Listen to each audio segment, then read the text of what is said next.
Hello students, welcome back to my YouTube channel Mohit Kohli Classes. I hope you are fit and fine at home. Students, you want to have a good life? Yes?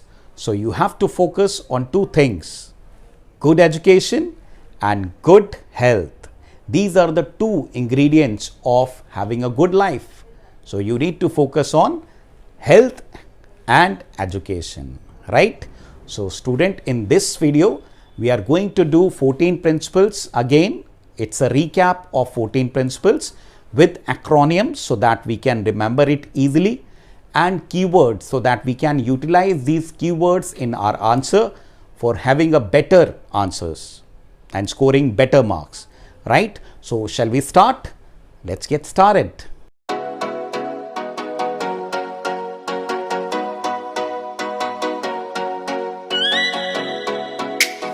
So note down this acronym: DAD, UC, USSR, OIC.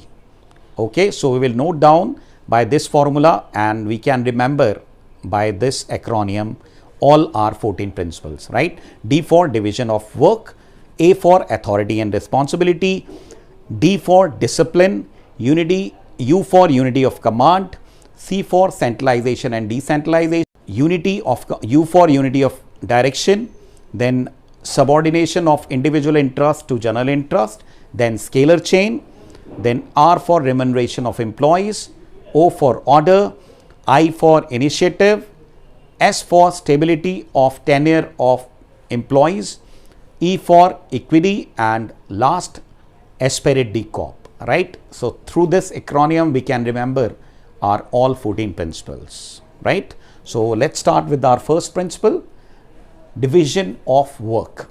So division of work into small segments to get specialization. So this principle tells us that we have to divide the work into small pieces so that we can get specialization. यानी काम को हमें क्या करना है, divide करना है small pieces में.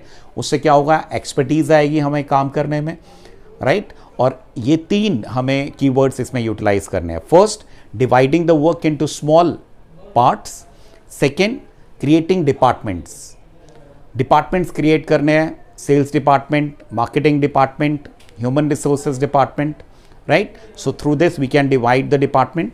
And then third, allocation of work as per capability of employees. Employees की capability के according हमें उन्हें काम देना है. जो जिस चीज़ में strong है उसको वो काम हमें देना है, right? Second principle, authority and responsibility. Authority means power to take the decisions, and responsibility means obligation to complete the work, obligation to complete a task, whatever the task which is given to us.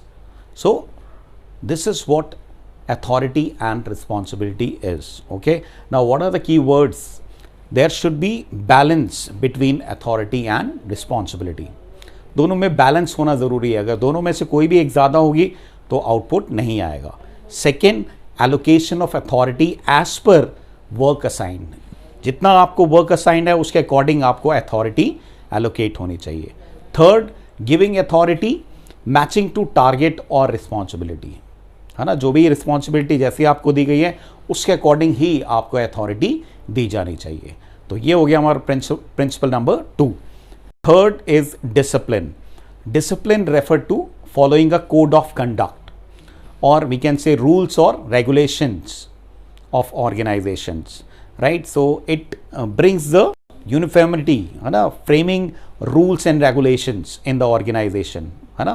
So responsibility आप अपनी authority and ये सब चीज़ें कब आप कर पाएंगे, जब आप discipline में होंगे, right? So first, framing the rules and regulation. Second, following a code of conduct.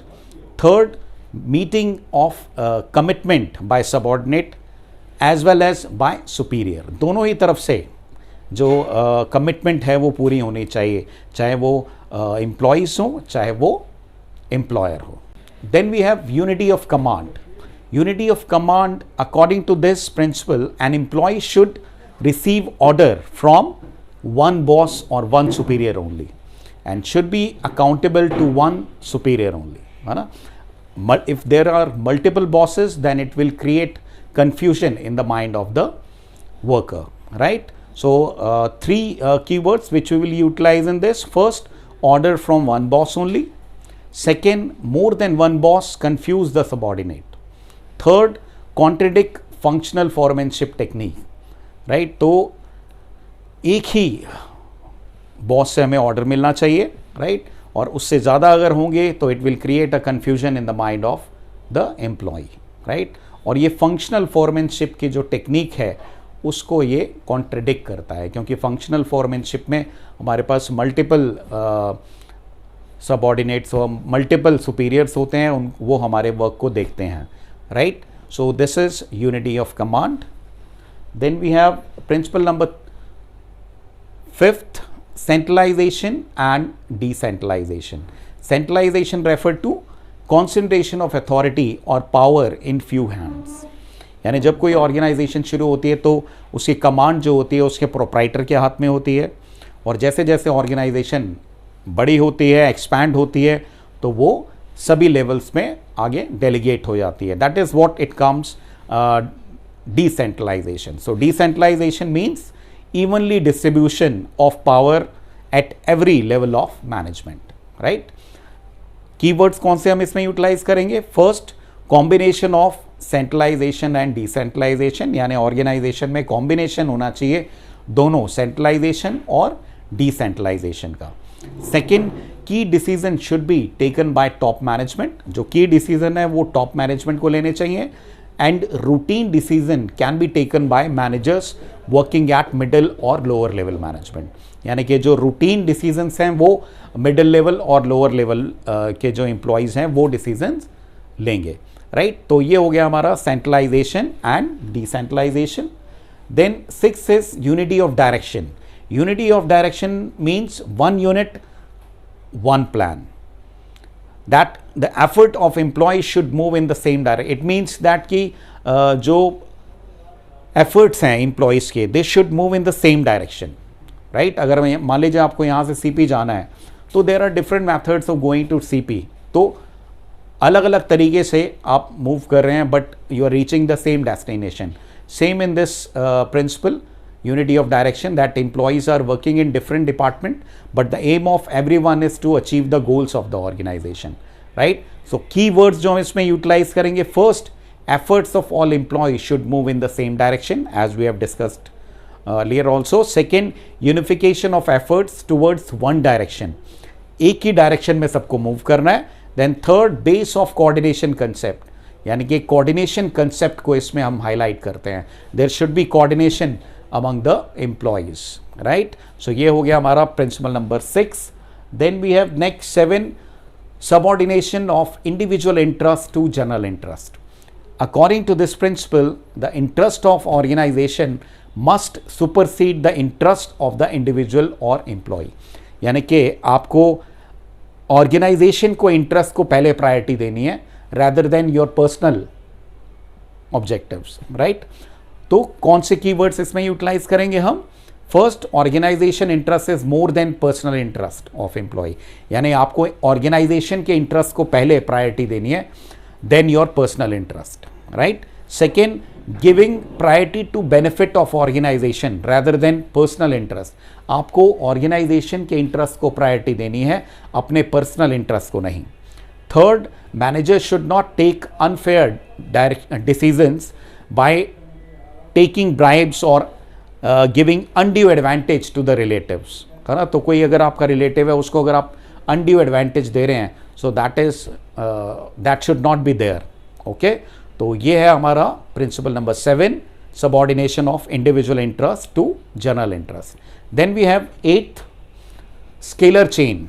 तो ये प्रिंसिपल क्या कहता है? Scalar chain means line of authority और we can say hierarchy, right, from superior, from highest to lower rank, right. And this is the reporting relationship, which is there in every organization. So what are the key words in this? First, following hierarchy manager for communicating every information. जो भी information आपको देनी है उसके लिए आपको hierarchy follow करनी पड़ेगी. आपके पास जो भी information है, ये नहीं है कि आप किसी अपने नेक्स्ट लेवल पे आप चले जाओगे, आपका जो इमीडिएट बॉस होगी उसको आप रिपोर्ट करोगे. Second, report to your immediate boss, as I said कि आपको अपने इमीडिएट बॉस को ही रिपोर्ट करना है. Then third, take order from immediate boss and give order to immediate subordinate. यानी कि आपको अगर ऑर्डर देना है किसी को तो नेक्स्ट जो आपका इमीडिएट आपके जो सबऑर्डिनेट होंगे उन्हीं को आप डायरेक्शन दे सकते हो. ठीक है, सो ये हो गया हमारा principle number keywords number 3. Then fourth is for urgent information the chain may be broken through gang plank. तो गैंग प्लैंक में हम अगर हमें अर्जेंट इंफॉर्मेशन पास ऑन करनी है किसी दूसरे डिपार्टमेंट को तो हम चेन ब्रेक कर सकते हैं और इसको हम बोलते हैं गैंग प्लैंक. राइट, तो ये हो गया हमारा principle number 8, scalar chain. Then we have next principle, remuneration of employees. So according to this principle, employees in the organization must be paid fairly to give them maximum satisfaction. यानी कि उनको fairly pay करना है ताकि हम अपने employees को satisfied रखें. So what will be the keywords? First, pay fair and adequate wage and salaries to your employees. यानी कि आपको fair wages और adequate wages दे रहे हैं अपने employees को ताकि वो कहीं और मूव नहीं कर पाएँ और अपने ऑर्गेनाइजेशन में स्टे कर सकें, है ना. Then second, pay fair wages so that employee can maintain minimum standard of living. ये भी इंश्योर करना है कि एक मिनिमम स्टैंडर्ड वो अपना मेंटेन करके चल सकें. Then third, sharing gains with the employees. अगर आपकी ऑर्गेनाइजेशन प्रॉफिट अर्न कर रही है तो आपको अपने एम्प्लॉयज़ के साथ उसको शेयर करना चाहिए. Then fourth, pay as per capacity of your firm. ये भी इंश्योर करना है कि आपको आउट ऑफ द वे पे नहीं करना है, आपको अपनी फर्म की कैपेसिटी देखनी है और उसके अकॉर्डिंग आपको एम्प्लॉयज़ को पे करना है. राइट, सो ये हो गया हमारा principle of remuneration. Next principle is order. It refer to orderly arrangement of man and material. That is a fixed place for everything and everyone in the organisation. यानी organisation में men and material दोनों का ही एक fix place होना ज़रूरी है. Right, कौन कौन से कीवर्ड्स यूटिलाइज करेंगे इसमें हम?